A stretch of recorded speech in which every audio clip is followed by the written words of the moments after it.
When Barron Trump became the target of a joke, Melania's bold move sparked a cultural reckoning. The night seemed like any other in the world of late-night television. The audience at the studio in Burbank, California, laughed along as the host, renowned for his biting wit and politically charged humor, cracked jokes at the expense of public figures. But then, in an unexpected turn, he turned his attention to Barron Trump, the youngest son of the former First Lady and President. The joke was quick, sharp, and unmistakably aimed at the teenager. The audience's laughter was mixed, some chuckling hesitantly, others shifting uncomfortably in their seats.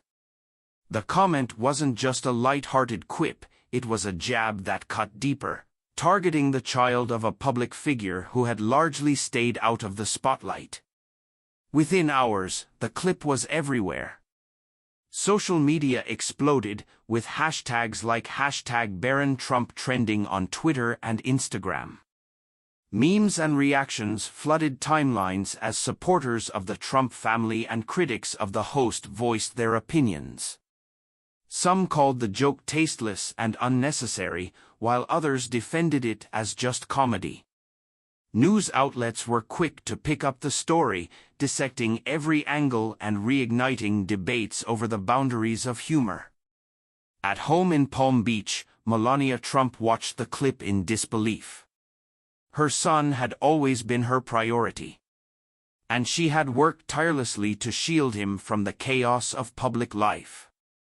The insult wasn't just a blow to Barron, it was a blow to her as a mother. She knew this wasn't something she could let slide. Her instincts as a parent kicked in, and she began drafting a statement to address the situation. But words alone weren't enough this time.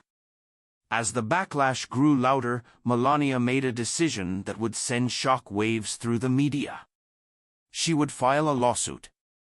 But what she didn't know was that this choice would spark a battle far larger than she could have anticipated. The following morning, Melania Trump's team released a statement to the press. It was measured yet stern, denouncing the TV host's comments as inappropriate and damaging. While her words struck a chord with her supporters, they weren't enough to quiet the growing controversy. Melania wasn't just angry, she was resolute. For years, she had endured criticism and ridicule as a public figure. But this attack on her son was personal, and she intended to fight back. She turned to one of the nation's top defamation attorneys, a woman known for her no-nonsense approach and high-profile victories. Together, they filed a lawsuit against the host and the network, alleging defamation and intentional infliction of emotional distress. The legal filing painted a stark picture. The comment, though dressed up as humor, had crossed a line. It was no longer about free speech. It was about protecting a child's right to privacy and dignity. The lawsuit itself became a media event. News anchors debated whether Melania's case had merit or if it was simply a strategic move to regain relevance. Supporters praised her courage, calling her a fierce mother defending her son, while critics accused her of using the lawsuit as a publicity stunt. Barron, meanwhile, stayed out of the limelight.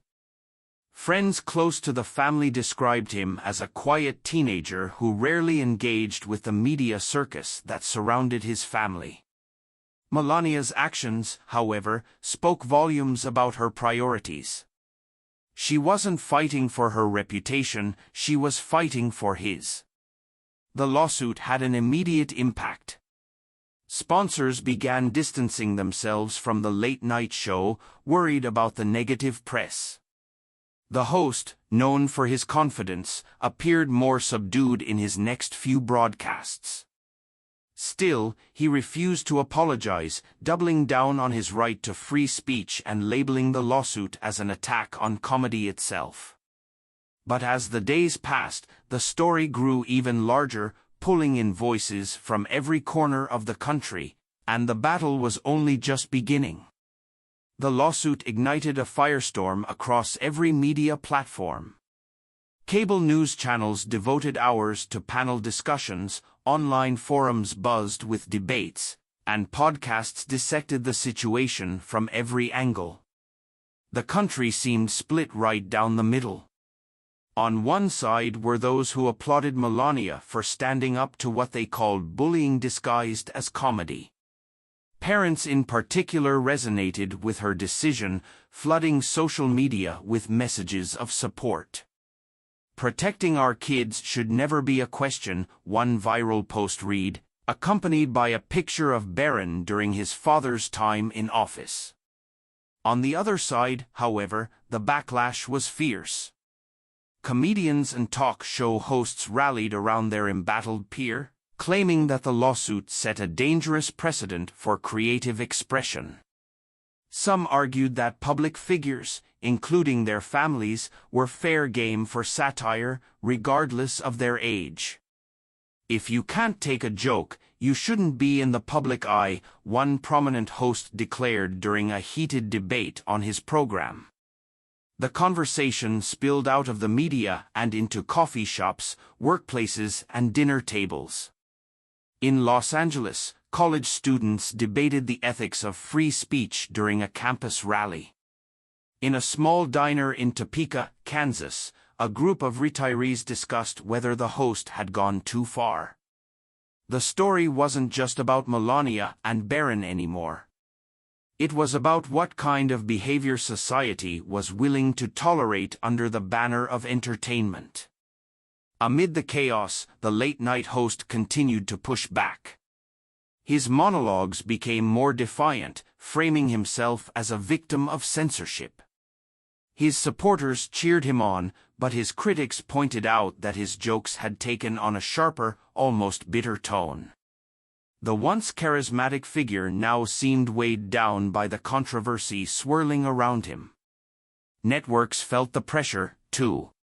Ratings for the host's show began to dip, and rumors circulated that executives were reconsidering their support.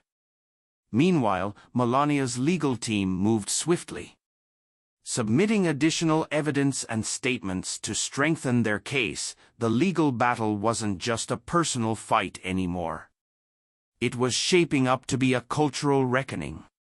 But no one could have predicted the bombshell that was about to drop, threatening to change the course of the lawsuit entirely.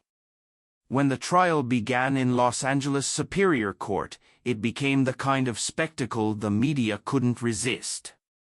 Paparazzi swarmed the courthouse steps, capturing images of Melania Trump arriving in tailored elegance flanked by her legal team. On the other side, the late-night host entered with his attorneys, his face set in a determined expression.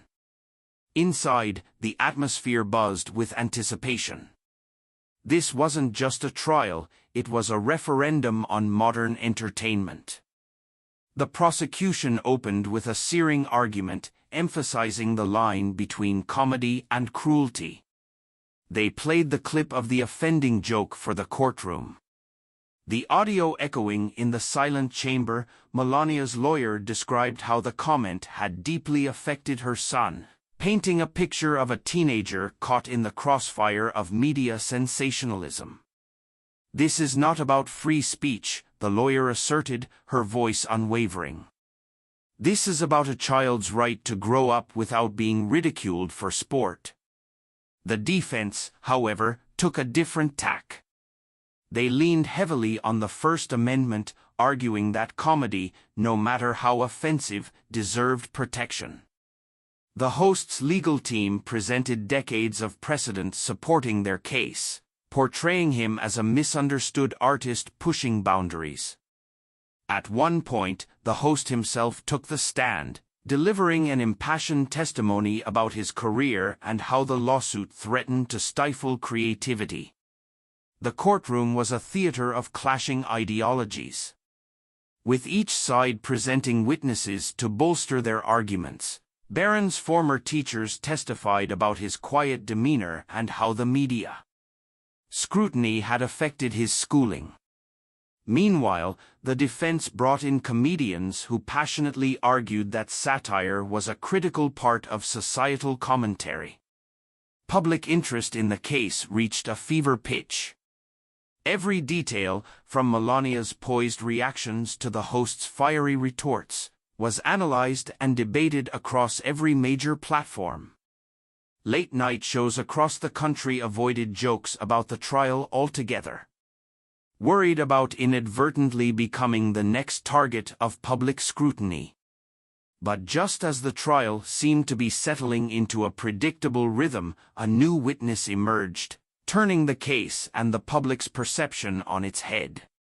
On what seemed like an otherwise routine day in court, the atmosphere shifted dramatically when the prosecution announced a surprise witness.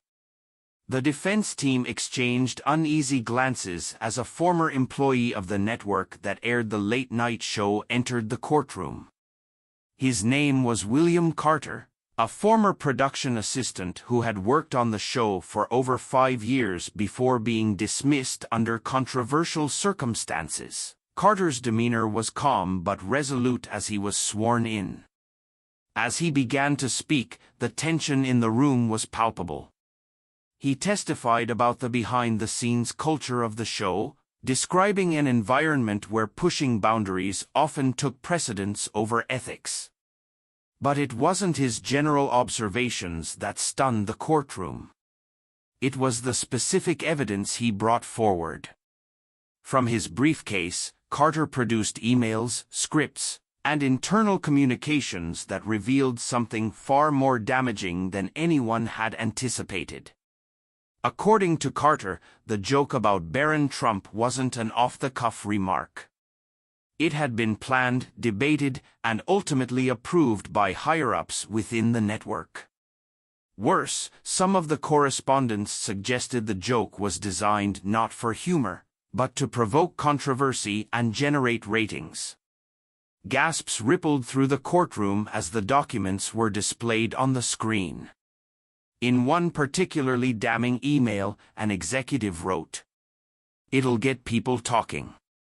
Controversy sells." For the first time, the focus of the trial shifted away from the host and toward the corporate machinery that had enabled the incident. The defense scrambled to recover, insisting that the host had acted independently and that the network's decisions were irrelevant to the case. But the damage was done. Carter's testimony had planted a seed of doubt, not just about the joke, but about the motives behind it. Outside the courthouse, the revelation sent shock waves through the media industry. Headlines screamed about the toxic culture within the network, and several of its executives were placed on administrative leave pending an internal investigation. The host, once the face of edgy comedy, now found himself isolated. His own employers unwilling to stand behind him. But even as the tide turned in Melania's favor, the case was far from over, and the final verdict would carry consequences no one could have foreseen. As the trial reached its conclusion, the courtroom was packed to capacity. Journalists filled the gallery, their pens poised to capture every detail. Outside, crowds gathered, split between supporters of Melania Trump and those rallying for the late-night host. The stakes were higher than ever. With public opinion tilting heavily after the bombshell revelations from William Carter in their closing arguments, Melania's lawyer delivered a powerful statement. She didn't just argue for her client, but for every family that had been dragged into the public eye without consent. "This isn't about silencing comedy," she said, her voice steady and firm. "This is about accountability. It's about understanding that our words, especially those amplified to millions, have consequences." The defense, battered but determined, made one final plea. They warned that a ruling against the host could create a chilling effect on comedians everywhere. "Where do we draw the line?" they asked. "At what point does protecting feelings infringe upon the freedom to challenge and provoke?" After hours of deliberation, the jury returned with their verdict. The host was found liable for defamation, and the network was ordered to pay significant damages for its role in fostering a culture of sensationalism. The judge, however, made it clear that the ruling wasn't an attack on free speech, but a recognition that humor cannot come at the expense of a child's dignity. The verdict sent ripples through the media world. For Melania, it was a bittersweet victory. She had stood up for her son and won, but the experience had been exhausting. In a brief statement to the press, she expressed her hope that the case would serve as a reminder to approach public discourse with greater care and respect. For the host, the fallout was severe. Sponsors pulled out, his network distanced itself, and his show was placed on indefinite hiatus. But the case also prompted important conversations. Across the country, people debated the boundaries of comedy, the responsibilities of public figures, and the ethics of media sensationalism. In the weeks that followed, new initiatives emerged to address the toxic culture in entertainment. Comedians began re-evaluating their material, networks implemented stricter oversight, and audiences became more mindful of what they chose to support. And through it all, one lesson became clear. While free speech is a right, respect and empathy are responsibilities we all share. As the dust began to settle, the nation found itself reflecting on the deeper implications of the trial. Conversations shifted from the specifics of the case to the broader cultural questions it raised.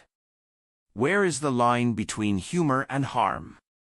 How do we balance the right to free speech with the need for accountability? For many parents, Melania's battle was a wake-up call. It reminded them of the importance of standing up for their children in an increasingly digital and unforgiving world. One mother in Des Moines shared her thoughts in a viral video. If someone with Melania Trump's platform can face this kind of struggle, what does that mean for the rest of us? This trial wasn't just about Barron. It was about all our kids. For the entertainment industry, the verdict was a reckoning. Networks and production companies started re-evaluating their approach to comedy, understanding that cheap shots and controversy-driven content came at a cost. The trial inspired a renewed focus on creating humor that challenged norms without demeaning individuals. On the streets, in homes, and across classrooms, people began to discuss the ripple effects of their words and actions. The trial highlighted how something as simple as a joke could spiral into a larger conversation about values, ethics, and respect. But the story's impact extended beyond Barron, Melania, or the host. It became a cultural milestone, teaching that while we have the freedom to speak, we must also consider the power of our words. Humor can unite, but it can also divide, and the responsibility to choose wisely rests with all of us. And so, as the cameras turned off and the world moved forward, one message remained. Compassion must always come first.